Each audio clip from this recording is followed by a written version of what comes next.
Hello and welcome to Election Brief with me, Araba Kumsin. And coming up today, opposition NDC demands independent audit of just-ended voter registration exercise as it alleges the EC systems are defective, resulting in multiple registrations. People went to register on supposedly a new system, and then the system will show that they're already in the system. So if they should look internally at their systems and their processes. Also, political analysts describe as disappointing the Electoral Commission's admission it has thousands of minors and foreigners in the newly compiled register. One of the selling points for the EC's justification for the conduct of a new voters register was the fact that the old register had a lot of foreigners. Actually, they called it the ECOWAS register and not a Ghanaian register. Also, chairman of the Pentecostal and Charismatic Council asks political parties to ignore election prophecies, arguing fake prophets predict to exploit political actors. There has been a practice of people prophesying about elections. I want to say in no uncertain terms that these things are wrong and fake and false. But some of the pastors involved in the practice believe Reverend Frimpong Manso lacks understanding of the scriptures. That is the figment of his imagination. It's unfortunate and it's not biblical. It's unfortunate. It's not biblical. But I don't listen to the voice of men. I listen to the voice of God. That's why I'm a prophet of God. And later we'll tell you what to expect with the maiden IMANI and JoyNews independent candidates debate. Thank you for joining us from wherever you are. We are live from our studios in Kokomimle on digital address GA0992539. We're also on your digital TV, DSTV 421, GoTV 144, and on YouTube.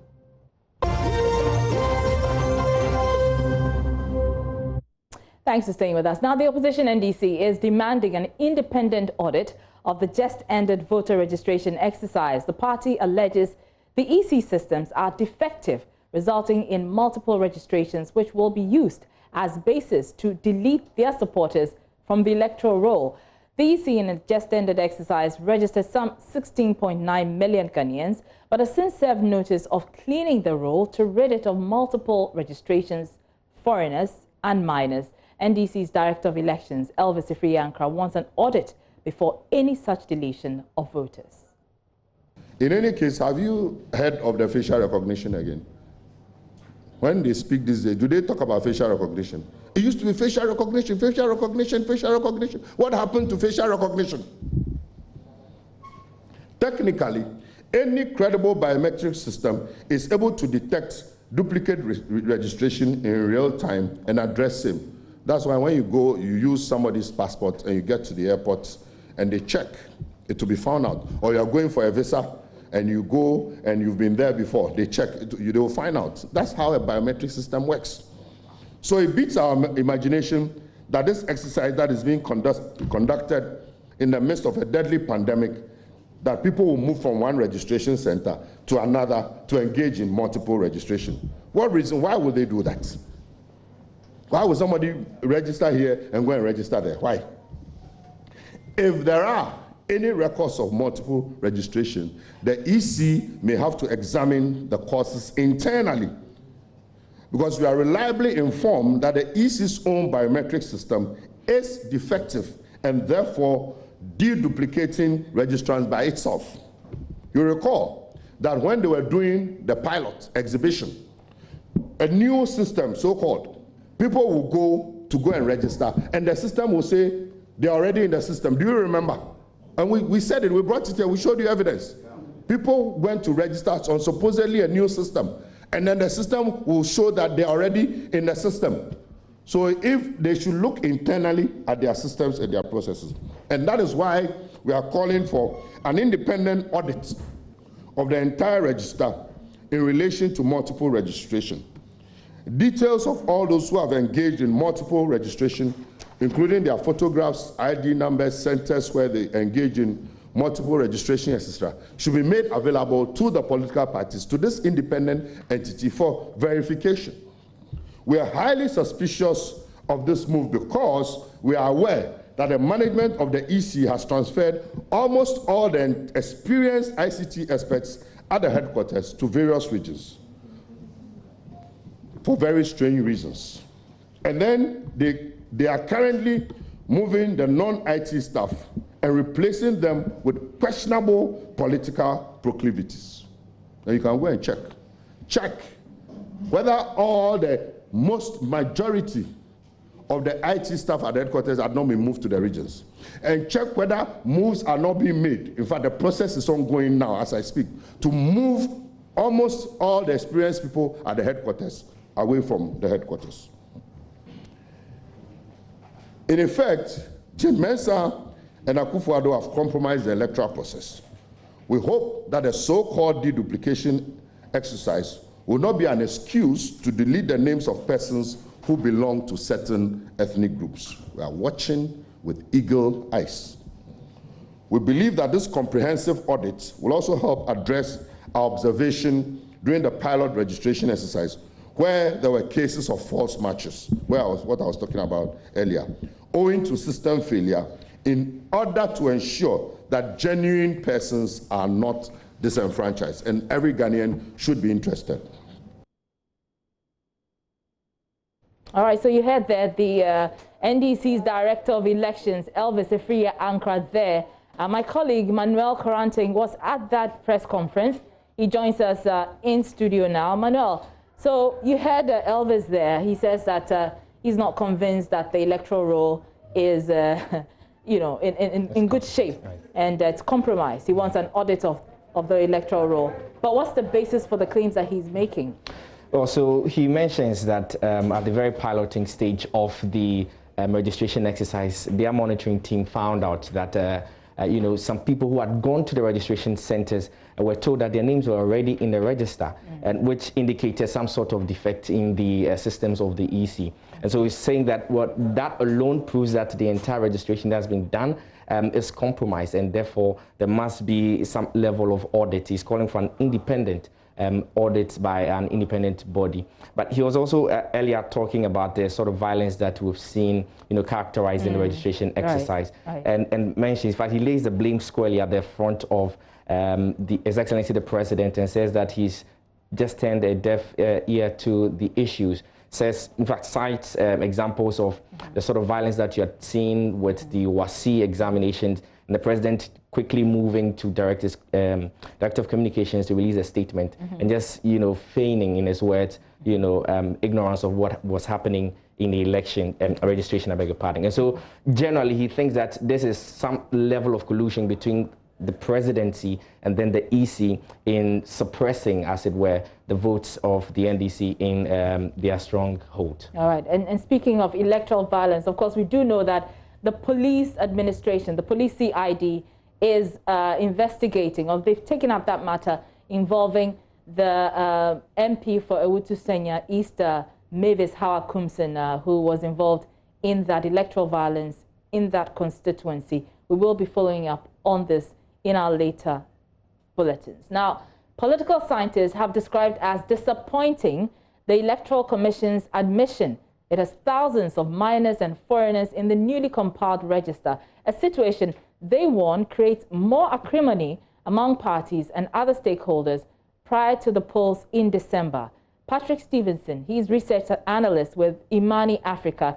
He's been speaking to my colleague Mama V. Owusu-Abuaji on the AM show earlier today, and he says the EC was better off updating the previous register while the budget was rather used to improve the work of the National Identification Authority and the Births and Deaths Registry.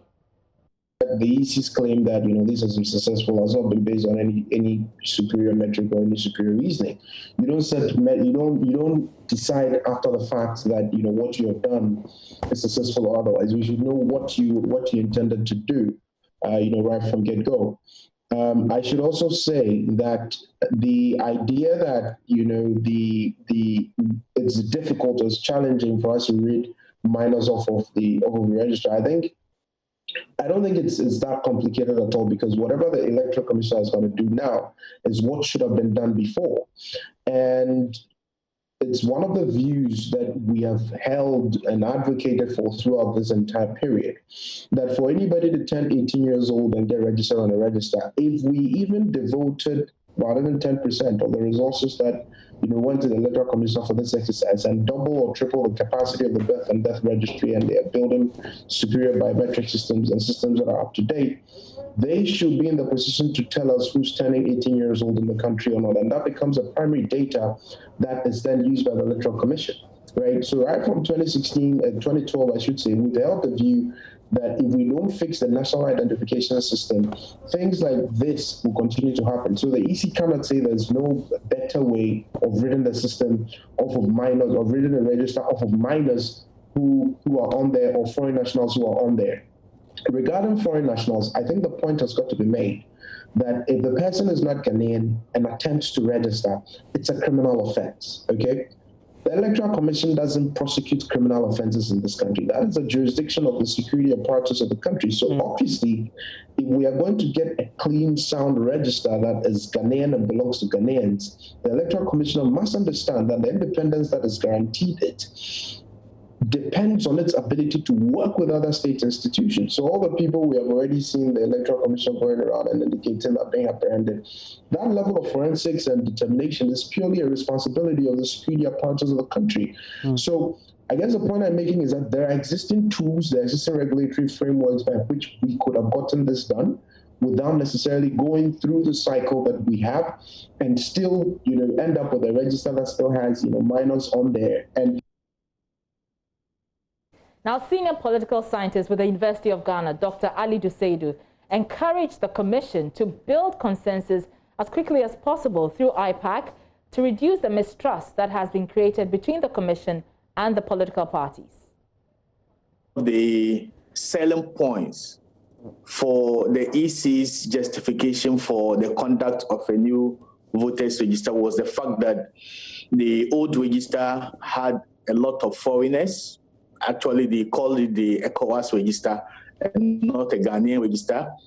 It had a lot of minors who were not legally qualified to vote, having their names in the register. So, but also there was a point that they made about the fact that they needed to add a third security feature, other than just using the term, the biodata. They needed to add the eyelashes or whatever it was, to strengthen the security system of the registration process, and for that matter, the complete voter register that we're going to have. About 38 down the line of registration and violence and deaths and beatings and destruction of properties, we were told that we still have foreigners in the voters register. And I was wondering, then what happened? The assurances, the deployment of troops in almost all the border areas to prevent people who are not Ghanaians coming in to register. What happened to all these things? The kind of divisiveness that was created by this restricted movement of people across one area to another. Then we are technically back to square one. The EC said they have mechanisms of addressing these challenges. They will be able to get these people out. And I was thinking, why didn't they do it earlier?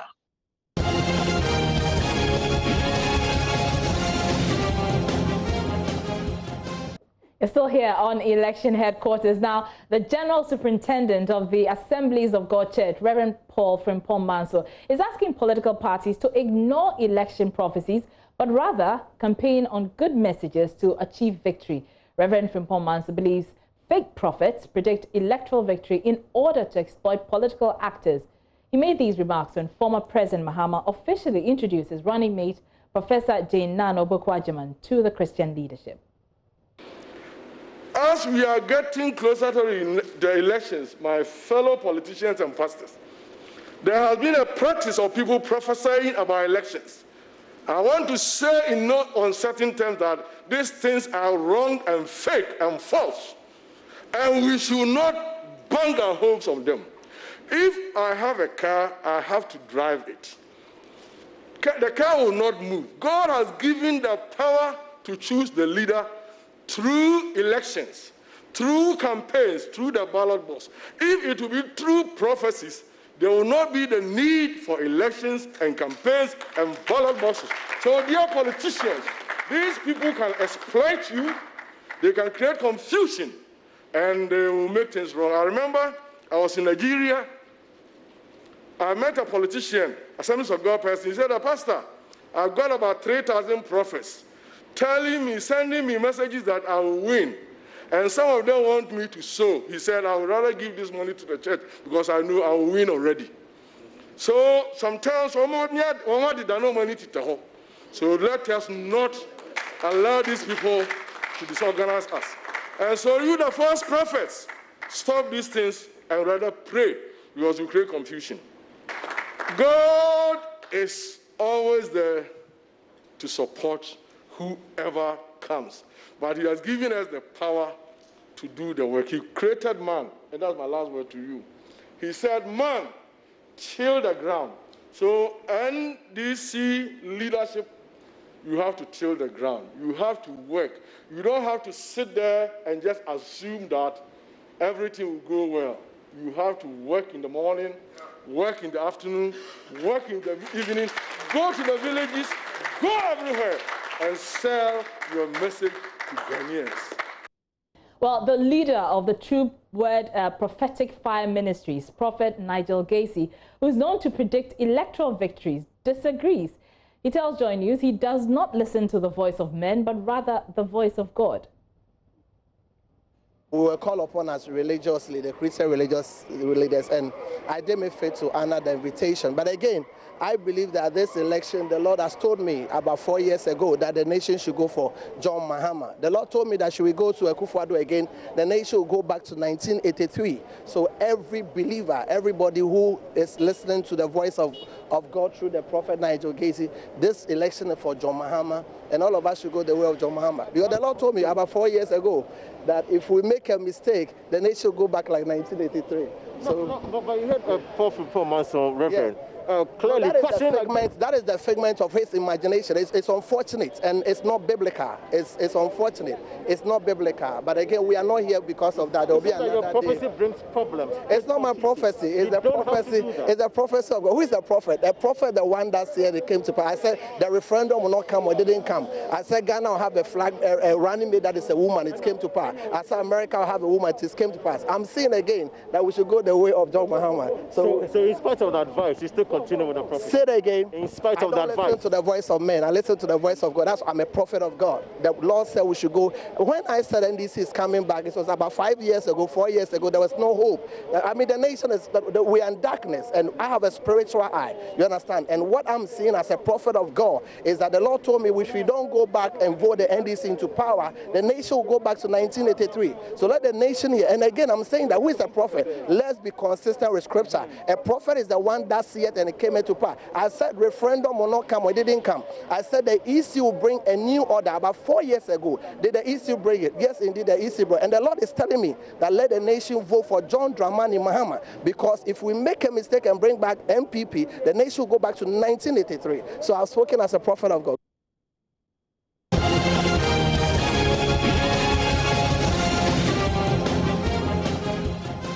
Now, the National Peace Council is calling on the police to direct attention towards disbanding warlords and land guard groupings as part of measures to ensure a peaceful election. The council says information available indicates politicians may fall on these groupings as replacement for their vigilante groups dissolved by the Related Offences Act 2019.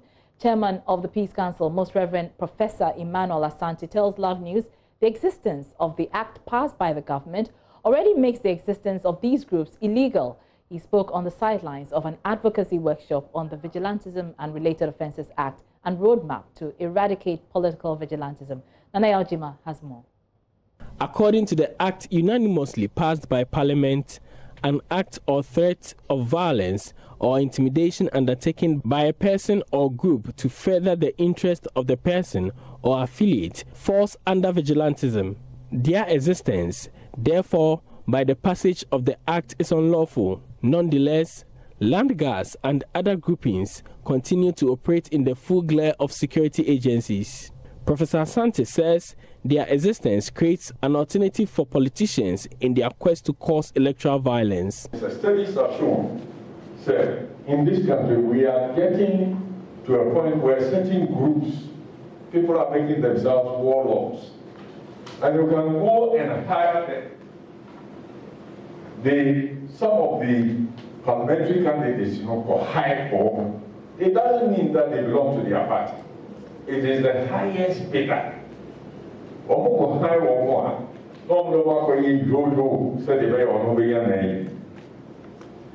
have seen people who at some point were following a particular party. The next time they were following the opposing party. It means, he said, we are getting to a dangerous spot where you are getting warlords who are creating those things. And to act with vigilante groups as well as political party vigilante groups. And it will be interesting to know that, a lot of the vigilante people who are being used are also landguards. Professor Asante believes beyond the law, political parties will have to repose trust in government institutions. We must have the trust and believe in our institutions in this country. If we will continue to behave the way we are behaving, that as soon as I'm in opposition, I do not trust all the institutions. I think the institutions are there for the government. We're not going to get anywhere. If I'm in government and somebody is also cracking the whip, and it has to do with somebody within my party, I shouldn't think that the person who is doing it is against my party. That's why they are doing that. That's where the trust deficit comes in. For JoyNews, Nana Jima reporting. And that program, the IMANI Africa JoyNews Independent Candidates Debate, is coming off live tonight at 8 p.m. and is being organized by JoyNews, your election headquarters. This is your election headquarters. And as you heard, 6 independent presidential candidates will lock horns. They will speak on the challenges facing Ghanaian voters, and already they've been giving tidbits of their plans. Watch. Election headquarters bring you the minority political parties and independent candidates election debate live from the University of Professional Studies Accra, UPSA, from 8 p.m. 6 independent candidates will lock horns in a rigorous interrogation of their ideas. Marek Kofi Gan, Kofi Korante, S. Ofori Ampopo, Carl Ebomorgan, Onipayade Osumte, and Dr. Tom. All right, head of our JoyNews political desk, Evans Mensah, joins us with more of what to expect. Already we've heard from some of the candidates earlier this week, and tonight they'll be given a full breakdown of their policies and what they intend to offer. What more should we expect? I mean, so it's, for me, I'm looking forward to this because of the unknown factor. The unknown factor is, I'm so used to the NPP and NDC and what their policies have been. We've seen the NDC in government now. The last, I mean, if you take John Mills, 1999, 2009 all the way to 2016. And then we've seen the Nana Addo's government also take over for the last 4 years. Right.